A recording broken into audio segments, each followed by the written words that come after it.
Bismillahirrahmanirrahim. Alhamdulillah. Wassalatu wassalamu ala Rasulillah wa ala alihi wa sahbihi wa man ihtada bihudah, amma ba'd. Alhamdulillah,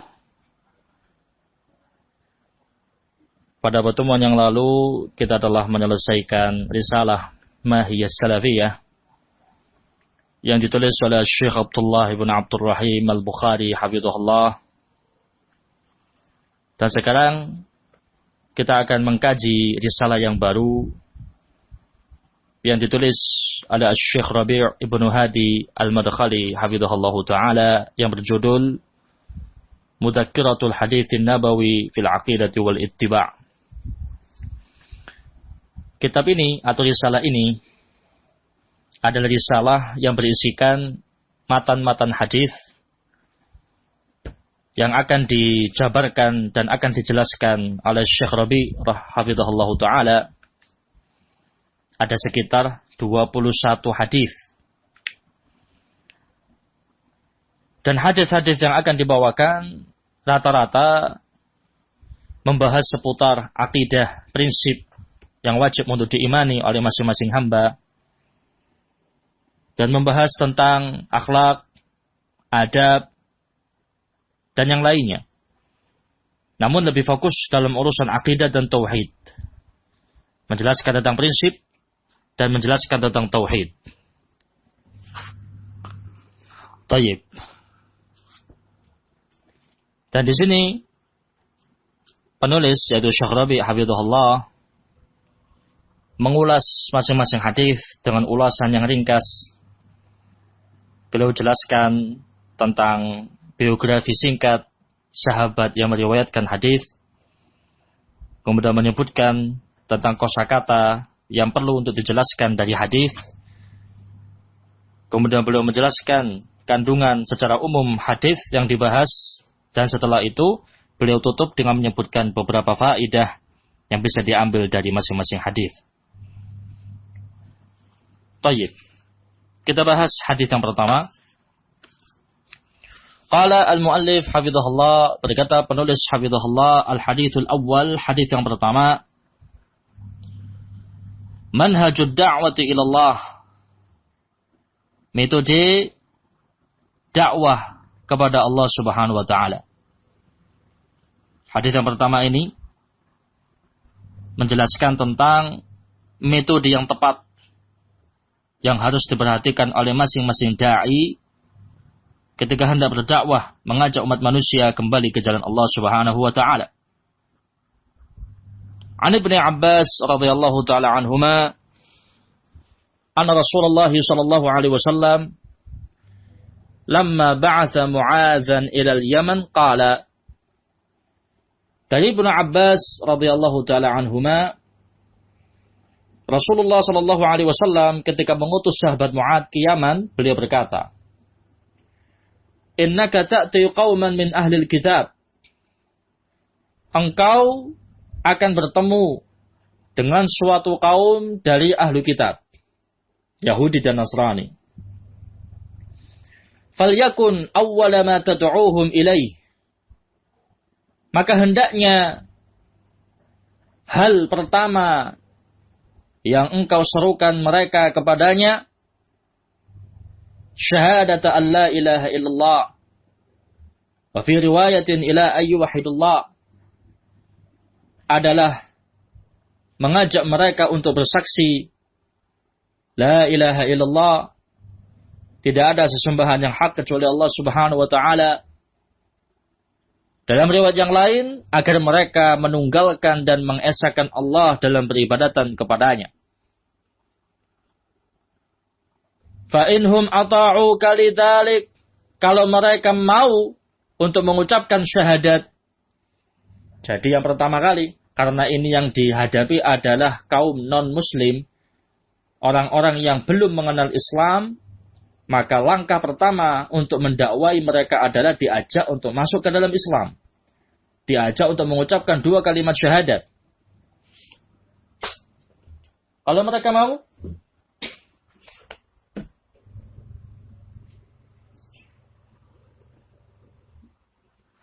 Kalau mereka mau, maka diajari syariat Islam yang lain. Belum mengatakan fa'inhum ata'uka lidzalik fa'alimhum anna Allah aftarada 'alaihim 5 salawat fi kulli yaumin wa lailah. Kalau mereka mentaatimu, mau untuk mengucapkan 2 kalimat syahadat, maka ajari mereka, beritahu mereka bahwa Allah Subhanahu wa taala mewajibkan atas mereka salat 5 waktu dalam sehari semalam. Setelah mereka mau mengucapkan 2 kalimat syahadat, diminta untuk sholat. Fa'inhum ata'uka lidzalik, kalau mereka mau untuk sholat, fa'alimhum annallaha aftarada 'alaihim shadaqatan tu'khadhu min aghniyaihim faturaddu 'ala fuqaraihim. Kalau mereka mau untuk sholat, maka beritahu mereka Allah Subhanahu wa taala mewajibkan atas mereka zakat, sedekah, diambil dari orang-orang kaya dan dibagikan kepada orang-orang miskin. Fa'inhum ata'uka lidzalik, kalau mereka mau untuk menunaikan zakat, fa'iyyaka wa kara'ima amwalihim, maka hati-hati, jangan engkau mendekati harta-harta yang tidak ada zakatnya. Wattaqi da'watal mazlum, dan hati-hati dari doanya orang yang terzalimi. Fa innahu laisa bainaha wa bainallahi hijab, karena tidak ada antara doa dia dengan Allah penghalang. Akhrajal hadits al-Bukhari wa Muslimun wa Nasa'i wa Ibnu Majah wa Darimi wa Ahmad. Hadis ini dikeluarkan oleh Imam Al-Bukhari, Imam Muslim, Imam Nasa'i, Ibnu Majah, Ad-Darimi dan Imam Ahmad. Fal hadits sahih. Hadisnya sahih, walhamdulillah. Ini hadis yang pertama. Hadis ini mengajarkan kepada kita metode dakwah yang benar. Tahapan dalam berdakwah yang benar. Tahapan mengajak umat manusia kepada kebenaran. Di sini Rasulullah SAW mengutus sahabat Mu'ad ke Yaman. Dan di sini Rasulullah mengajarkan kepada sahabat Mu'ad langkah-langkah yang harus dilalui, dijalani dalam berdakwah di sana. Dan tentunya metode dakwah yang akan beliau ajarkan disesuaikan dengan kondisi mad'unya, siapa yang hendak didakwai. Oleh karena itulah, pertama kali beliau memberitahu sahabat Mu'ad siapa yang hendak dihadapi. Ternyata yang akan dihadapi adalah ahlu kitab, orang Yahudi dan Nasrani yang ada di sana. Maka tahapan dakwah di sini disesuaikan dengan keadaan mereka. Karena mereka belum masuk Islam, bukan Muslim, maka tahapan yang pertama adalah diajak untuk masuk ke dalam Islam. Oleh karena itulah, Rasulullah SAW meminta sahabat Mu'ad pertama kali mendakwahi mereka adalah agar mereka mau untuk bertauhid. Mau untuk mengucapkan 2 kalimat syahadat. Kemudian kalau mereka mau untuk mengucapkan 2 kalimat syahadat, baru diajari syariat-syariat yang lain. Dan di sini urutannya, setelah diminta untuk bersyahadat, urutannya adalah mereka mau menunaikan sholat. Diberitahu bahwasanya setelah syahadat ada kewajiban yang lain, yang tidak kalah besarnya, tidak kalah pentingnya, yaitu sholat. Sholat 5 kali dalam sehari. 5 waktu dalam sehari semalam. Subuh, duhur, asar, maghrib, isya. Kalau mereka mau, maka diajari kewajiban yang kedua dari syariat Islam yang lain, yaitu zakat. Zakat haknya harta. Diambil dari orang-orang kaya dan dibagikan kepada fakir miskin. Dan kalau mereka mau untuk zakat, Rasulullah mengingatkan sahabat Mu'ad, kalau mereka sudah mau bayar zakat, maka hati-hati. Jangan mendekati harta-harta yang tidak ada zakatnya. Jadi yang namanya zakat itu sudah ditentukan. Harta apa saja yang diambil zakatnya. Selain itu, tidak ada zakatnya. Sebanyak apapun. Rasul mengingatkan sahabat Mu'ad, kalau engkau mendatangi seseorang ternyata dia tidak memiliki harta yang wajib dizakati, maka jangan diambil zakatnya, jangan diambil hartanya. Meskipun dia memiliki harta yang sangat banyak, yang melimpah, tapi ternyata hartanya tidak wajib untuk dizakati, maka hati-hati, jangan didekati hartanya. Dan beliau juga mengingatkan, wattaqi da'watil mazlum, hati-hati dari doanya orang yang terzalimi. Kenapa Rasul berpesan seperti ini? Karena urusan harta itu urusan yang sangat sensitif. Tugasmu adalah mengambil harta zakat yang memang wajib untuk diambil. Adapun selain harta zakat, maka biarkan, itu milik mereka, jangan diambil. Jangan diusik, jangan diganggu. Khawatirnya kalau diusik dan diganggu, mereka merasa terzalimi. Dan hati-hati, kalau orang sudah merasa terzalimi, kemudian mendoakan kejelekan untuk yang mendoliminya, maka Rasul berpesan, laisa bainaha wa bainallahi hijab. Tidak ada penghalang antara doa tadi dengan Allah Subhanahu wa taala, yakni mustajab. Hati-hati. Tayyib, ini metode-metode dakwah, langkah-langkah dakwah yang diajarkan oleh Nabi alaihi salatu wasallam kepada sahabat Mu'adz sebelum beliau diutus ke negeri Yaman. Tayyib. Kemudian Asy-Syaikh Rabi' hafizahullah mulai menjelaskan hadis ini. Beliau sebutkan biografi singkat sahabat yang meriwayatkan hadis. Qala al-muallif hafizahullah taala rawil hadis, rawi yang meriwayatkan hadis. Abdullah bin Abbas bin Abdul Muttalib al-Hashimi. Beliau adalah Abdullah bin Abbas bin Abdul Muttalib al-Hashimi. Ibnu Ammi Rasulullah sallallahu alaihi wasallam. Beliau adalah sepupu Rasulullah sallallahu alaihi wasallam, putra dari paman Rasul. Al-Habrul Bahru. Beliau sangat luas ilmunya. Li si'ati ilmih.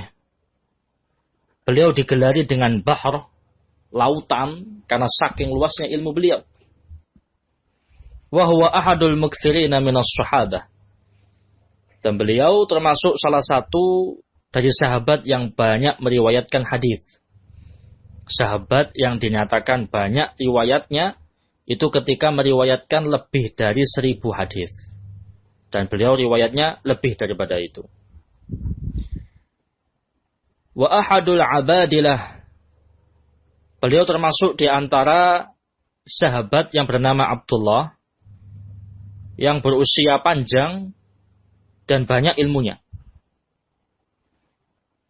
Sahabat yang digelari dengan Abadillah ada 4. Di antaranya Abdullah bin Abbas.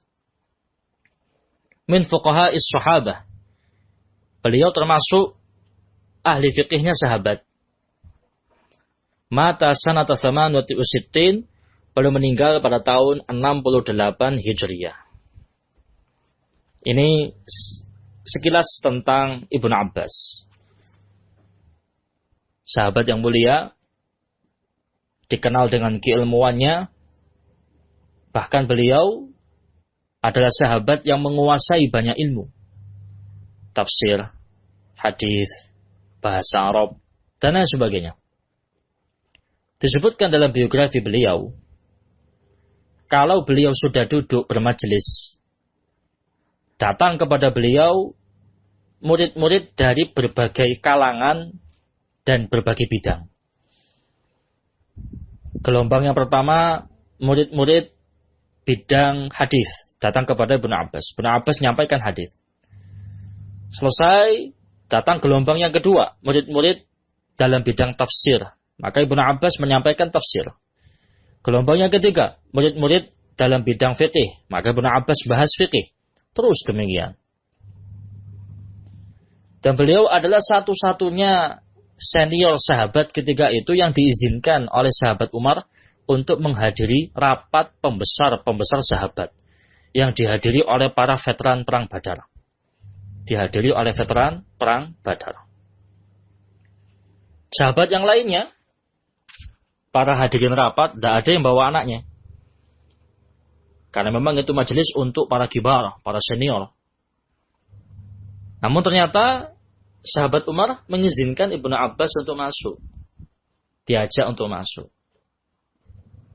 Otomatis para sahabat yang lainnya bertanya, Ibnu Abbas boleh masuk, kenapa anak kita juga nggak diizinkan untuk masuk? Maka sahabat Umar menyampaikan bahwasanya sahabat Ibnu Abbas ini memiliki keistimewaan. Tidak seperti anak-anak yang lain. Sampai sahabat Umar berkata tentang Ibnu Abbas, "Dzaka fatal kahul, dzu lisanin saul wa qalbin aqul." Ibnu Abbas itu memang muda usianya, tapi dewasa. Lesannya itu aktif untuk bertanya dan hatinya fokus mendengarkan ilmu. Pada usia beliau yang relatif muda, itu Masya Allah. Dewasa pemikirannya, rajin bertanya tentang agama, bertanya tentang ilmu, untuk menambah ilmu, menambah wawasan, menambah pengetahuan. Dan hatinya selalu konsentrasi, khusyuk. Ketika belajar, betul-betul fokus. Tidak ngelamun, tidak mainan. Yakni sesuatu yang jarang didapati pada orang-orang yang seusia dengan beliau ketika itu. Kemudian sahabat Umar ingin menampakkan kepada para hadirin yang ada bagaimanakah keistimewaan Ibnu Abbas. Ya. Ibnu Abbas itu digelari dengan turjumanul Quran. Turjuman Al-Quran. Yakni ahli dalam bidang tafsir. Apalagi barokah doa Nabi SAW ketika sahabat Ibnu Abbas membawakan air wudu untuk Nabi, maka Nabi mendoakan untuk sahabat Ibnu Abbas agar diajari ilmu tafsir, ya, dan dikabulkan doanya. Beliau termasuk ahli dalam bidang tafsir. Sahabat Umar ingin menampakkan di hadapan para hadirin rapat bahwasanya Ibnu Abbas ini memiliki keistimewaan, keunggulan dari sisi ilmu, terkhusus dalam bab tafsir. Sahabat Umar menanyakan kepada para hadirin tentang sebuah ayat. Idza jaa nasrullahi wal fath wa ra'aitan nasa yadkhuluna fi dinillahi afwaja fasabbih bihamdi rabbika wastaghfir innahu kana tawwaba. Ayat ini. Surat ini. Sahabat Umar tanya kepada para hadirin. Ayat ini diturunkan berkaitan tentang apa? Satu sama lain saling berkomentar. Ada yang mengatakan, oh ayat ini menjelaskan tentang perintah untuk bertasbih, bertahmid, memuji Allah. Sahabat Umar tidak berkomentar, diam aja. Yang lain komentar, oh ini ayat ini demikian-demikian. Yang lainnya diam. Setelah yang berkomentar selesai, sahabat Umar bertanya kepada Ibnu Abbas, apakah engkau sependapat dengan mereka? Maka Ibnu Abbas mengatakan, la, tidak, saya tidak sependapat. Sahabat Umar kembali bertanya, lalu apa pendapatmu tentang surat ini? Maka sahabat Ibnu Abbas mengatakan, surat ini diturunkan sebagai tanda dekatnya ajal Nabi alaihi salatu wassalam. Surat ini diturunkan sebagai tanda dekatnya ajal Nabi alaihi salatu wassalam. Syuf, gak kepikiran ke sana. Tapi subhanallah Ibnu Abbas, terjemahan Al-Quran, habrul bahr. Ilmunya luas. Masya Allah. Beliau tahu, kalau ayat ini diturunkan oleh Allah, tujuannya untuk menyampaikan bahwasanya Rasul sudah dekat ajalnya. Maka diperintah untuk memperbanyak tasbih, karena sudah hendak meninggal. Maka sahabat Umar mengatakan, dzak, itulah penafsiran yang benar. Sahabat Umar sependapat dengan sahabat Ibnu Abbas. Maka dari situ para hadirin yang lainnya mengakui bagaimana keilmuan beliau radhiyallahu taala anhu warḍah. Kemudian pembahasan selanjutnya al-mufradat, kosakata hadis. Ada beberapa kalimat dari hadis yang perlu dijelaskan. Yang pertama, ba'atha, arsala. Kalimat ba'atha artinya mengutus. Ahlul kitab, humul yahud wan nasara. Kalimat yang berikutnya ahli kitab. Ahli kitab maksudnya adalah Yahudi dan Nasrani. Syahadatu an la ilaha illallah. Al-i'tiraf bi annahu la ma'buda bihaqqin illallah. Wa anna ibadata ma siwahu batilatun wa syirkun billah. Syahadat la ilaha illallah. Maknanya adalah al-i'tiraf, mengakui, meyakini bahwasanya tidak ada sesembahan yang hak kecuali Allah, dan peribadatan kepada selain Allah adalah batil syirik. Kemudian yuwahhidullah yufriduhu bil ibadati wahdah. Kalimat yuwahhidullah artinya mengesahkan Allah dalam peribadatan hanya kepadanya. Iftarada aujaba wa hatama. Kalimat iftarada artinya wajib, harus. Shadaqah al-muradu biha az-zakatul mafruḍah. Kalimat shadaqah artinya yang dimaksud adalah zakat yang wajib. Ata'uk inqadu wamtathalu. Kalimat ata'uk artinya mereka tunduk, pasrah, dan mau mengerjakan perintah. Karaim khiyarul mal wa anfasuhu wa aktharuhu thamana. Kalimat karaim adalah harta pilihan, harta yang mewah dan mahal. Ini beberapa kalimat yang perlu untuk dijelaskan. Kemudian penulis hafizahullah menjelaskan tentang kandungan secara umum hadis ini. Qala al-muallif hafizahullah mawdu'ul hadis. Tema dan topik pembahasan hadis ini adalah bayanu manhajil da'wati ilallah. Menjelaskan tentang metode dakwah, cara berdakwah, tahapan dalam berdakwah ilallah. Al-ma'na al-ijmali lil hadis, kandungan secara umum hadis ini. Yubayyinul hadis al-khatawat al-wajibah allati yajibu an yaslukaha ad-da'i ilallah. Hadis ini menjelaskan tentang tahapan-tahapan yang harus diperhatikan oleh seorang da'i ilallah. Fa awwalu syai'in yajibu an yabda'a bih huwa ad-da'watu ila at-tauhid wa ifradillahi wahdahu bil ibadah wal ibti'ad 'ani syirki saghirihi wa kabirihi. Kewajiban pertama yang harus dia lakukan ketika berdakwah adalah mengajak umat manusia kepada tauhid, mengesahkan Allah semata dalam peribadatan, dan menjauhi segala bentuk kesyirikan, kecil atau besar. Tayyib. Jadi hadis ini, khonafidina azakumullah, menjelaskan kepada kita metode yang benar dalam berdakwah. Tahapan yang tepat dalam berdakwah.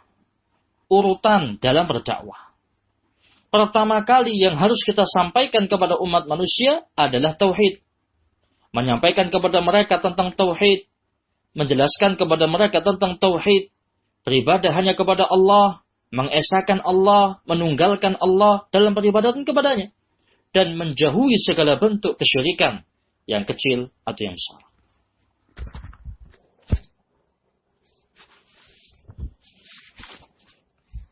وَذَلِكَ يَكُونُ بِشَهَادَةِ أَنْ لَا إِلَهَ إِلَّا اللَّهُ وَأَنَّ مُحَمَّدًا رَسُولُ اللَّهِ. Dan tahapan yang pertama ini bisa dipenuhi dengan mengucapkan dua kalimat syahadat, La ilaha illallah, Muhammad Rasulullah. Wal maqsudu bihadhihi syahadah anal ibadati bikulli anwa'iha haqqun thabitun lillahi wahdah la yastahiqqu siwahu minha syai'a. Yang dimaksud dengan syahadat ini, persaksian ini adalah bahwa segala bentuk ibadah adalah hak Allah, hak milik Allah semata, tidak boleh diserahkan kepada selainnya sedikit pun. La malakun muqarrabun wala nabiyyun mursalun wala rajulun salihun wala hajar wala syajar wala syamsun wala qamar. Tidak boleh diserahkan kepada malaikat. Tidak boleh dipersembahkan kepada nabi. Tidak boleh diperuntukkan kepada orang yang saleh, batu, pohon, matahari dan bulan. Itu semuanya tidak boleh. Ibadah itu murni milik Allah. Ibadah itu murni hanya untuk Allah. Tidak boleh untuk yang lain. Siapapun itu. Meskipun nabi sekalipun, malaikat sekalipun, tidak pantas untuk disembah. Tidak pantas untuk diibadahi. Tidak boleh untuk disembah. atau orang yang soleh, kiai, ustadz, atau semisalnya, atau syekh, itu semuanya tidak boleh untuk diibadahi. Tidak boleh untuk disembah. Fala yad'u illa Allah wahdah. Wala yustaghathu illa bih. Wala yusta'anu illa bih. Wala yatawakkalu illa alaih. Wala yakhafu wa yurja illahu. Maka tidak ada yang diminta kecuali hanya Allah semata. Tidak ada yang dimintai bantuan kecuali Allah. Tidak ada yang dimintai perlindungan kecuali Allah. Tidak ada yang digantungi kecuali Allah. Dan tidak ada yang ditakuti atau yang diharapkan kecuali Allah Subhanahu wa ta'ala. Hanya Allah tempat kita bergantung. Hanya Allah tempat kita berlindung. Hanya Allah tempat kita meminta. Hanya Allah tempat kita mengadu. Hanya kepada Allah semata. Faman sarafa syai'an min hadhil ibadati aw qadiha li ghairillah faqad asyraka billahi subhanahu wa ta'ala. Dan barang siapa yang memalingkan sedikit dari ibadah-ibadah ini atau selainnya kepada selain Allah, maka dia telah terjatuh dalam kesyirikan. Allah Subhanahu wa ta'ala mengatakan, innahu may yusyrik billah faqad harramallahu alaihi al-jannah wa ma'wahu an-nar wa ma lidh-dhalimin min ansar. Barang siapa yang berbuat syirik kepada Allah, maka Allah haramkan baginya surga. Tempat kembalinya adalah neraka dan orang-orang zalim tidak memiliki penolong. Tayyib. Ini konsekuensi daripada syahadat. Seseorang yang sudah mengucapkan syahadat, maka dia wajib untuk mempersembahkan ibadah hanya kepada Allah. Seseorang yang sudah mengucapkan 2 kalimat syahadat, maka dia wajib untuk mempersembahkan ibadahnya hanya kepada Allah Subhanahu wa ta'ala. Tidak boleh yang lain. Siapapun itu. Ibadah itu haknya Allah. Tauhid itu haknya Allah. Tidak boleh diperuntukkan kepada selainnya. Barang siapa yang memperuntukkannya kepada selain Allah, maka dia telah terjatuh dalam kesyirikan wa'iyadzubillah. Tayyib. Kemudian setelah itu penulis hafizahullah menjelaskan tentang syarat-syarat syahadat la ilaha illallah. Insyaallah ta'ala akan kita bahas pada pertemuan berikutnya. Wallahu ta'ala a'lam bissawab. Ila huna naktafi. Subhanakallahumma rabbana wa bihamdik. Asyhadu an la ilaha illa anta astaghfiruka wa atubu ilaik.